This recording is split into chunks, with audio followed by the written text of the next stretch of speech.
Je m'interroge ce jour sur la question du non-respect de l'interdiction de circulation des gros porteurs de jour au Cameroun. C'est devenu presque banal dans les rues de Douala, Yaoundé, Bafoussam, Garoua, Bamenda ou Kumba, où les véhicules ordinaires côtoient tous les jours à leur risque et péril des véhicules de gros calibre chargés de billes de bois, de sable, de gravier et autres matériaux de construction, sans que cela n'émeuve, pour le moins du monde, les services compétents en matière de circulation urbaine. Des histoires de camions fous, on commence donc à s'y habituer dans nos cités. À cause des défaillances d'ordre humain ou mécanique, des gros porteurs qui se trouvent comme par hasard sur des voies de grande circulation à des heures de pointe, provoquant d'énormes pertes en vision même. Les images en témoignent. Question. Qu'est devenu l'arrêté interdisant la circulation des gros porteurs dans ce pays de jour? L'arrêté interdisant la circulation des gros porteurs de jour a-t-il été levé? Question. En dépit de l'arrêté préfectoral du 18 mai 2021 réglementant le trafic, les gros porteurs continuent de circuler jour et nuit, alors que d'après cet arrêté, les poids lourds sont interdits de circulation de 6 heures à 22 heures. Il interdit la circulation de camions, gros porteurs, tous les jours sauf les week-ends. En outre, la circulation diurne des gros porteurs au seul axe périphérique par les autorités de la ville est limitée. Également limiter la vitesse de circulation à 40 km/h aux heures autorisées. Ces mesures du ministre des Transports concernant particulièrement les grumiers, les ensembles articulés de remorques et de semi-remorques, les camions plateaux, les camions de sable, les camions citernes, qu'ils soient vides ou chargés. Regardez la ville de Douala. Des heures de klaxons vous rappelle que c'est un gros porteur. C'est de semi-remorques. Comment font-ils pour traverser? Comment comprendre que malgré les instructions de l'autorité administrative, des camions interdits de circulation à certaines heures parviennent à traverser les différents postes de contrôle pour se retrouver au centre urbain? Un fait grave, un contrôle mixte a interdit l'entrée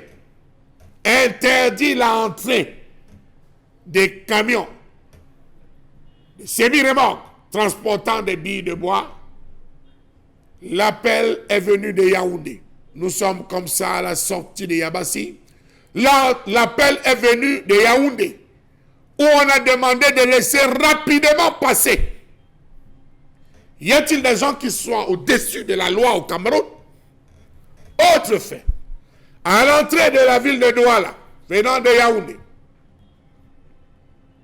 les camions transportant des billes de bois et d'autres, des marchandises, se sont vus interpellés par le même par notre contrôle mixte.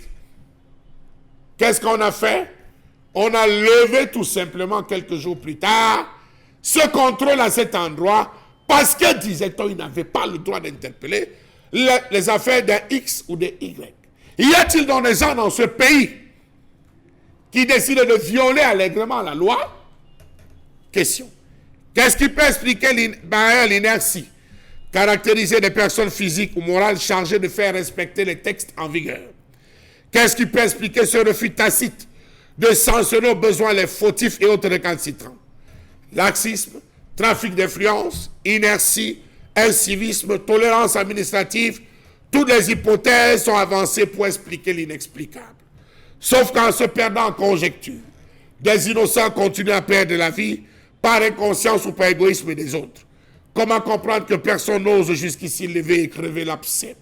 Il faudra pourtant qu'à un moment donné, chacun soit mis devant ses responsabilités pour rendre nos espaces urbains plus sûrs. Interdit de circuler en journée par un arrêté à cause des dégâts qu'il pose, les gros porteurs continuent à circuler librement avec la permission des maîtres de la route. Ou ensemble, nous, avec l'interdiction, avec tous les accidents et dégâts auxquels on a assisté. On se rappelle de l'accident survenu le 16 octobre dernier au quartier de Biemassi, à Yaoundé, qui a fait passer de vie à trépas de nombreux élèves qui avaient trouvé un abri temporaire sur la véranda d'une boutique à la suite d'une longue série noire. Il y a une dizaine de jours, un autre gros porteur qui a réduit en poussière une boutique au quartier Kolondongo. 6 mois auparavant, c'est un autre camion fou qui avait tout écrasé sur son passage au lieu dit Monté Kounou, toujours à Yaoundé.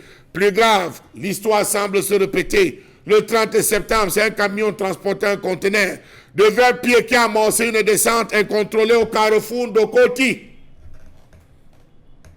L'histoire, la suite, vous la connaissez. Au même un artiste avait vu son épouse décédée. Comment font-ils donc pour circuler alors qu'il y a une arrêté qui existe et que nous avons des maîtres de la route qui sont censés gérer avec dans l'ombre des personnes prêtes à passer un appel pour dire dégager, passer un appel pour dire sauter rapidement de la route, passer un appel pour dire tentez encore d'arrêter mes camions. Vous allez voir, la loi c'est moi.